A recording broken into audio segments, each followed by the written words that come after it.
what you're trying to do is you've got to shift from being a consumer to a producer. I learned early in this thing that I had to stop letting other people, and I said, I decided I was not going to make anybody else more richer than me. So what did I have to do?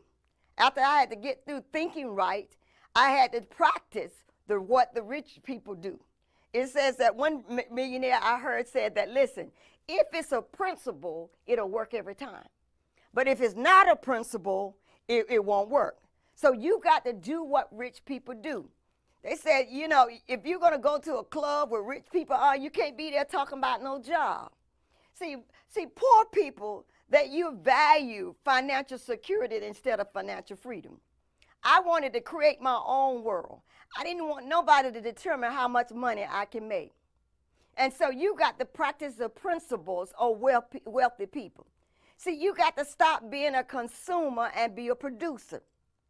I decided that every dime, every penny of mine, and what you got, I'm going to talk, it's so much of this overlap, but I'm trying to teach from a teacher standpoint. I'm trying not to jump ahead, but you got to understand that your money is a seed, and a seed is called to produce a harvest. A seed, you put it in the ground, it never grows up to be a seed, it grows to be a harvest. Money is the same way. I learned that I had to do what rich people do with money. See, poor people have jobs. Rich people own businesses. So I knew immediately I was on the right track. I had a company. I had a business. I had to do what rich people do. Not only did I have to do, I had to practice their principles. I had to think like them. And when things came up, I had to do something different. I had to think differently. When trouble came, I had to think differently.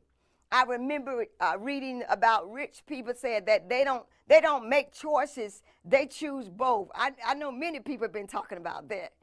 But I found myself, soon after I read that, I saw my family, we went through a little crisis, financial situation, something of water broke outside in the backyard, and I was like, oh, you know, you go back to the old way of thinking, how much? And my husband said it's going to be over $500 some.